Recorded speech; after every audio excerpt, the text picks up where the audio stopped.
Today I ask for your support and the support of our people in this effort to fight the drug menace, to make our streets... Estados Unidos, mediados de los 80. El país está enloquecido con la guerra contra los estupefacientes. El crack está arrasando los barrios afroamericanos, destrozando comunidades enteras.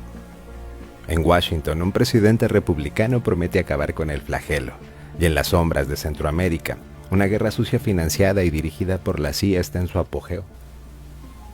¿Pero qué conexión podría haber entre estos tres elementos? Bueno, pues un periodista de provincia, obstinado y testarudo, llamado Gary Webb, iba a atar todos estos cabos y al hacerlo, iba a desencadenar una de las tormentas políticas y mediáticas más brutales de la historia del periodismo moderno. Una historia de poder, estupefacientes y cómo destruyen a quien osa contarla. Gary Webb no era de la costa este, no era del Washington Post ni del New York Times. Era un periodista de investigación premiado, sí, pero trabajaba para el San Jose Mercury News, en California.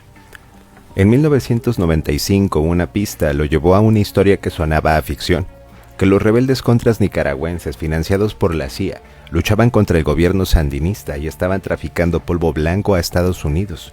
Y lo más grave, que ese polvo era convertido en crack y estaba siendo distribuido de manera específica en Los Ángeles. Y lo más explosivo, que la CIA lo sabía y lo permitió para financiar su conflicto clandestino en Nicaragua.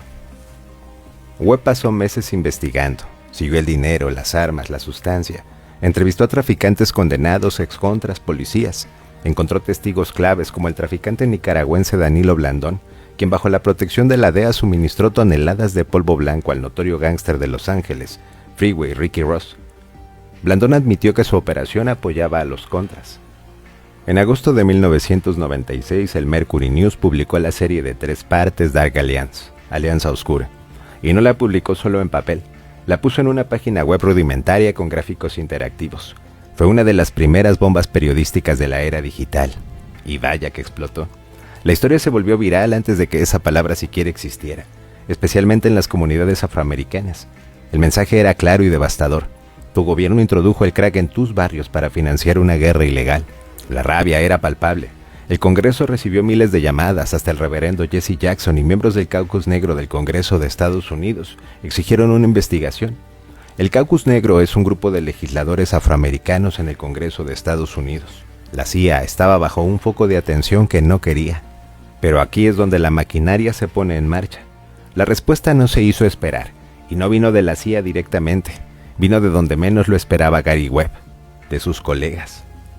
En los meses siguientes, los grandes diarios del establishment, el Washington Post, el New York Times, el Angeles Times, publicaron artículos extensos, pero no investigando la historia de Gary Webb, sino investigándolo a él, a Gary. Atacaron sus métodos, cuestionaron sus conclusiones, minimizaron el vínculo directo con la CIA. Dijeron que había exagerado todo. Por ejemplo, Los Angeles Times, en un despliegue sin precedentes, asignó a 17 periodistas para desacreditar la historia de un solo hombre. El mensaje fue claro. Nosotros, el periodismo serio, decimos que esto no es así. Fue una paliza en regla, una ejecución pública. Bajo toda esta presión colosal, el Mercury News, su propio periódico, se arrugó. Publicó una columna del editor retractándose de partes de la historia, diciendo que había fallado en su rigurosidad. Gary Webb fue relegado, aislado. Finalmente renunció. Su carrera estaba hecha trizas.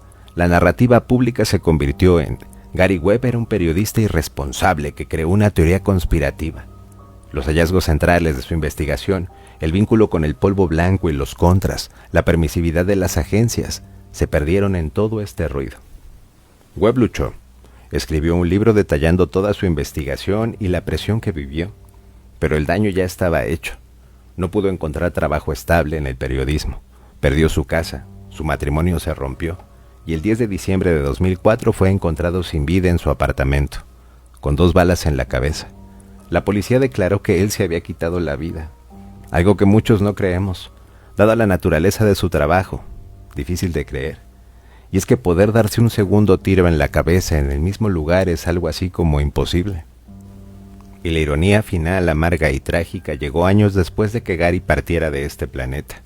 En 1998, el inspector general de la CIA, Fred Hitz, publicó un informe, y este informe decía: o confirmaba que la CIA sabía que decenas de sus colaboradores y socios estaban involucrados en el tráfico de polvo blanco, que la agencia había mantenido relaciones con ellos a pesar de tener las pruebas de sus delitos, y que había dejado de informar al Departamento de Justicia sobre todas estas actividades. En esencia, el informe oficial confirmaba el núcleo central de la investigación de Gary Webb. La conexión existía y fue encubierta. Y entonces, ¿quién fue Gary Webb? No fue un teórico conspiranoico. Fue un periodista que encontró una verdad incómoda y poderosa. Su historia no era perfecta, pero su tesis central era la correcta. Y por atreverse a desafiar al poder más opaco del mundo fue sacrificado. Sacrificado por las agencias de inteligencia, sí, pero también, y esto es lo más doloroso, por sus propios compañeros de profesión, celosos, cómplices o simplemente cobardes.